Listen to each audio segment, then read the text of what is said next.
അർച്ചന ചേച്ചി LLB സീരിയലിൻ്റെ latest episode റിവ്യൂയിലേക്ക് എല്ലാ കൂട്ടുകാർക്കും സ്വാഗതം. അങ്ങനെ വിജയശങ്കറെ റൂമിനകത്ത് പൂട്ടിയിട്ട് ഇപ്പോൾ ഫയലുമായിട്ട് ജഗദീഷും രവിയും കൂടി കോടതിയിലേക്ക് പോവുകയാണ് കേട്ടോ.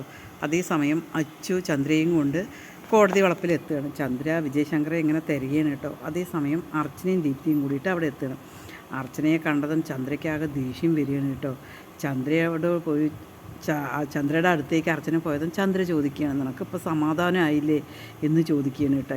എനിക്ക് സമാധാനക്കുറവൊന്നുമില്ല, നീ ചെയ്തു വെച്ചത് കൊണ്ടല്ലേ ചന്ദ്രയെ, നീ എന്തിനാ ഈ കാര്യത്തിനൊക്കെ നിന്നത്?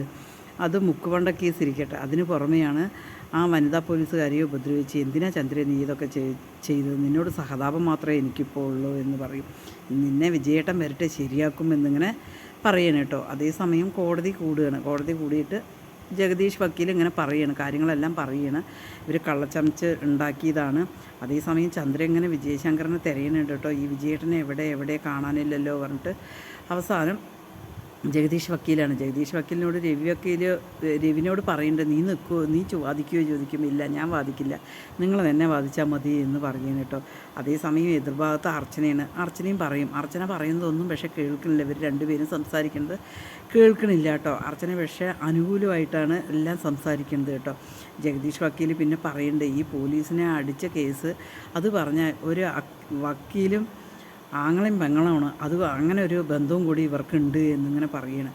അതേസമയം ഈ പ്രതി പറയുന്ന ചന്ദ്രലേഖ ഒരു അഡ്വക്കേറ്റിൻ്റെ ഭാര്യയും ഒരു വീട്ടമ്മയുമാണ് എന്നെല്ലാം പറഞ്ഞിട്ട് നമ്മുടെ ചന്ദ്രയെ എങ്ങനെ പുകഴ്ത്തി പറയണം കേട്ടോ. അത് കേൾക്കുമ്പോൾ ജഡ്ജി പറയുന്നുണ്ട്, മതി, അവരുടെ കാര്യം പറയൽ നിർത്തിയിട്ട് നിങ്ങൾ കേസിൻ്റെ കാര്യം എന്താ വെച്ചാൽ പറയുന്നതെന്ന് പറയണം കേട്ടോ. അവർക്ക് ജാമ്യം വേണം പറഞ്ഞിട്ട് ജഗദീഷ് വക്കീൽ പറയണം. അതേസമയം അർച്ചന ഒന്നും പറയുന്നത് വലിയ സുഖമില്ലാതെയാണ് പറയുന്നത് കേട്ടോ. അത് കാണുമ്പോൾ അർച്ചനയ്ക്കും ദീപ്തിക്കും ഇങ്ങനെ ദേഷ്യം വരുന്നുണ്ട്. കാരണം അർച്ചനയ്ക്ക് എത്രയോ അവസരങ്ങളുണ്ട് പറയാൻ, പക്ഷെ അർച്ചന പറയുന്നില്ല. അങ്ങനെ ജഡ്ജി പറയും, അരമണിക്കൂർ കഴിയട്ടെ എന്ന് പറയണം കേട്ടോ. അത് കഴിഞ്ഞിട്ട് ശേഷം ബാക്കി നമുക്ക് എടുക്കാമെന്ന് പറയും.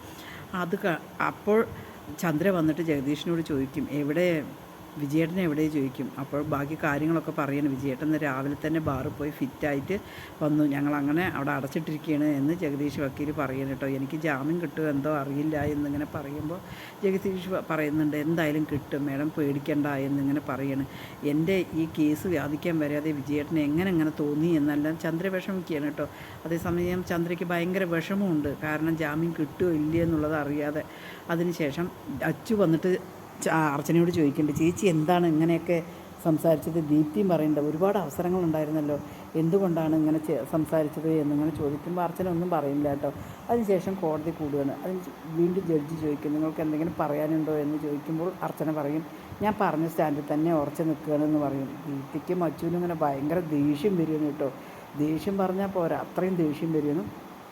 അങ്ങനെ ഉപാധികളോടെ കൂടിയിട്ട് ചന്ദ്രയ്ക്ക് ജാമ്യം കിട്ടുകയാണ്. ജഗദീഷ് വക്കീലിന് ഭയങ്കര സന്തോഷമാണ് കേട്ടോ. കാരണം ജഗദീഷ് വക്കീലിൻ്റെ മിടുക്ക് കൊണ്ടാണ് ജാമ്യം കിട്ടിയത് എന്നിങ്ങനെ ജഗദീഷ് വക്കീൽ കരുതുകയാണ്. അതിനുശേഷം ദീപ്തിക്കാകെ ദേഷ്യം വരികയാണ് കേട്ടോ. ഇന്നലെ നീ അവിടെ കണ്ട അർച്ചനയല്ലല്ലോ, നീ എന്താ അത് മനഃപൂർവ്വമാണോ നീ ഇത് ചെയ്തത് എന്നിങ്ങനെ ദീപ്തി ചോദിക്കാൻ കേട്ടോ. ആ ജഗദീഷിൻ്റെ മുമ്പിൽ നീ ഭയങ്കരമായിട്ട് തോറ്റുപോയില്ലേ, നാണക്കേടായില്ല അർച്ചനെ എന്നിങ്ങനെ ചോദിക്കുമ്പോൾ അർച്ചന പറയുകയാണ്, ജയപരാജയങ്ങൾ എല്ലാവർക്കും ഉള്ളതല്ല, തോൽവിയും ജയവും ഒക്കെ, അത് സാരമില്ല എന്നിങ്ങനെ പറയുന്നുണ്ട്. ദീപ്തിക്കും അച്ഛനും അങ്ങനെ അരച്ച് കലക്കി കുടിക്കാനുള്ള ദേഷ്യം വരുന്നുണ്ട്.